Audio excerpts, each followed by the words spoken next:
Hi అండి. Welcome to my channel. ఈ వీడియోలో వచ్చేసి స్టార్ నెక్‌కి పైపింగ్ ఏ విధంగా వేయాలి అనేది షేర్ చేస్తున్నానండి. చివరి వరకు కూడా స్కిప్ చేయకుండా చూస్తే నీట్‌గా అర్థమవుతుంది. బిగినర్స్‌కి చాలా యూజ్ అవుతుందండి. అలాగే నేను ఫ్రంట్, బ్యాక్ కూడా రెడీ చేసేసుకొని షోల్డర్స్ కూడా జాయింట్ చేసేసుకున్నానండి. ఇక్కడ నేను పైపింగ్ కూడా రెడీ చేసుకున్నాను. ఇక్కడ నాకు ఆల్రెడీ పైపింగ్ థ్రెడ్ చేసేసిందుందని చెప్పేసి నేను ఈ క్రాస్ పీస్ వేసుకుంటున్నానండి. ఈ స్టార్ నెక్ గానీ, స్క్వేర్ నెక్ గానీ స్ట్రైట్ పీస్‌తో అయినా సరే మనం రెడీ చేసుకోవచ్చండి. మీకు నెక్స్ట్ వీడియోలో ఎప్పుడైనా సరే అది షేర్ చేస్తాను. ఇప్పుడొచ్చేసి నేను ఫ్రంట్ 2 సమానంగా హుక్కులు పట్టి, తాళ్ళు పట్టి ఉందా లేదా అని చెక్ చేసుకున్నానండి. ఇలా చెక్ చేసుకున్న తర్వాత సింగిల్ పాదం అనేది నేను ఆహ్, పెట్టేసుకున్నాను. సింగిల్ పాదంతో యేసుకుంటే నీట్‌గా వస్తదండి. అందుకని నాకు సింగిల్ పాదం పెట్టుకున్నానండి.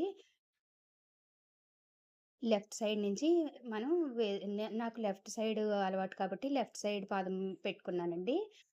ఇక్కడ ఒక హాఫ్ ఇంచు వదిలేసి పైపింగ్‌ని ఇలా హుక్కులు పట్టీ దగ్గర నుంచి స్టార్ట్ చేయాలండి. హాఫ్ ఇంచ్ వదిలేస్తే మనం లోపల వైపుకి తిప్పుకున్నప్పుడు దాన్ని లోపలికి మడిచేసి స్టిచ్ చేసుకుంటే ఫినిషింగ్ నీట్‌గా ఉంటుందనమాట. ఇక్కడ ఫ్రంట్ కూడా స్క్వేర్ నెక్ లాగానే ఉంటుందండి. ఇక్కడ మూలొచ్చేసరికి ఎలా స్టిచ్ చేయాలనేది నేను చూపిస్తున్నాను చూడండి వీడియోలో. మీరు స్కిప్ చేయకుండా ఉంటే అర్థమవుతుందండి. కార్నర్ ఎక్కడొచ్చిందో చూపిస్తున్నాను చూసారా? అక్కడ పైపింగ్ థ్రెడ్ అనేది కట్ ఇవ్వాలి.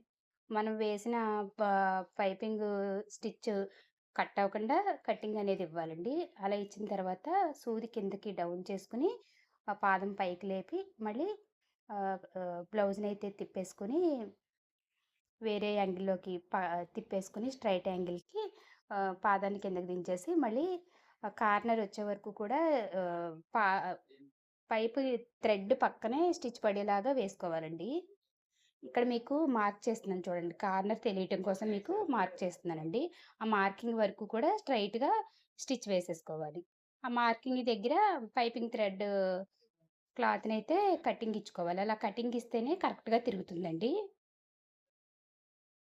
ఇప్పుడు మళ్ళీ ఆ కటింగ్ దగ్గర నేను సూదిని డౌన్ చేసి పాదాన్ని పైకి లేపి మళ్ళీ ఈ పక్కకి తిప్పుకొని, మళ్ళీ పాదాన్ని కిందకి దించేసి, మళ్ళీ అలాగే థ్రెడ్ పక్కనే స్టిచ్ వచ్చేలాగా ఈ కార్నర్ వరకు కూడా మార్క్ చేస్తున్నాను కదండీ! ఆ కార్నర్ వరకు కూడా స్టిచ్ వేసుకోవాలి. ఇక్కడ మళ్ళీ కట్టిస్తున్నాను. ఈ ప్రతి కార్నర్ దగ్గర పైపింగ్ థ్రెడ్ వేసిన క్లాత్ అనేది కటింగ్ ఇచ్చుకుంటే కార్నర్ బాగా తిరుగుతుంది. మనకి మొత్తం స్టిచ్ అంతా అయిపోయాక కూడా కార్నర్స్ నీట్‌గా తెలుస్తుందనమాట. స్క్వేర్ నెక్ అయినా, లేదంటే ఇలా స్టార్ నెక్ అయినా, ఏ నెక్‌కైనా సరే ఇదే పద్ధతిగా స్టిచ్ చేసుకోవాలండి. ఒకవేళ మనకి ఈ పైపింగ్ థ్రెడ్ ఖర్చు కనపడకూడదు అనుకుంటే ఇన్విజిబుల్‌గా కూడా వేసుకోవచ్చండి. అది మళ్ళీ ఎప్పుడైనా నెక్స్ట్ వీడియోస్‌లో షేర్ చేస్తానండి. మీకు గనక నా వీడియోస్ నచ్చితే తప్పకుండా లైక్ చేయండి, షేర్ చేసి సబ్స్క్రైబ్ చేసుకోండి. సబ్స్క్రైబ్ చేసుకొని బెల్ ఐకాన్ యాక్టివేట్ చేసుకుంటే నేను వీడియో షేర్ చేసిన వెంటనే మీకొస్తుందండి. నచ్చినట్టయితే ఫాలో అవ్వచ్చండి.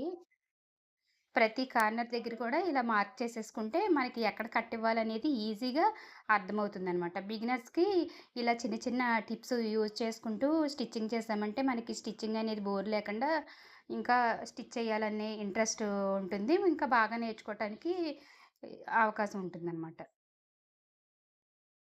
ప్ర ప్రతి కార్నర్ దగ్గర కూడా ఇంకా పాదాన్ని పైకి లేపి మళ్ళీ పక్కకు తిప్పుకొని స్టిచ్ చేసుకోవాలండి. ఇక్కడ కూడా నేను ఒక హాఫ్ ఇంచు ఎక్స్‌ట్రా ఉంచుకున్నాను.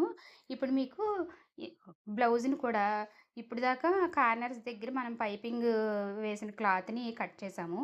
ఇలా లోపల వైపుకి తిప్పి ఇది బ్లౌజ్‌ని కూడా కార్నర్స్‌లో కట్స్ ఇచ్చుకోవాలండి. కంపల్సరీ కట్స్ ఇవ్వాలి. లేదంటే కార్నర్స్ తిరగవు. ఇప్పుడు ఆ హాఫ్ ఇంచ్ ఎక్స్‌ట్రా వదిలాను కదా! దాన్ని ఇలా లోపల వైపుకి మడుచుకొని, ఈ సైడ్ కూడా ఇలా పావించు ఖర్చు లోపలికి మడిచేసుకొని, ఇక్కడ నార్మల్ పాదంతో స్టిచ్ చేసేయొచ్చండి.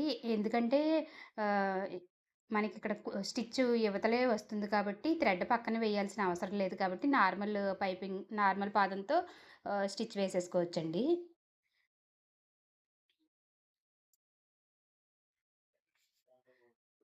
మనకి ఇటువంటియన్నీ ట్రయల్స్ ఏసుకోవాలంటే బిగినర్స్‌కి పాత శారీస్ మనం కట్టకుండా ఉన్న శారీస్ పక్కన పెట్టేసినయి ఉంటాయి కదండీ! అటువంటి వాటికి రౌండ్ అని, ఇలా స్క్వేర్ అని, స్టార్ నెక్ అని ఇలాంటి నెక్స్ అన్నీ కూడా మనం మార్కింగ్ వేసుకొని, స్టిచ్ చేసుకొని ప్రాక్టీస్ చేస్తూ ఉంటే బ్లౌజెస్‌కి ఈజీగా వస్తాయనమాట. నేను నేర్చుకున్నప్పుడైతే అలాగే పాత శారీస్ పైనే నేర్చుకునేదాన్నండి. మీకు మొత్తం అంతా అయిపోయాక కూడా చూపిస్తాను చూడండి. ఫినిషింగ్ ఎంత నీట్‌గా ఉంటుందనేది.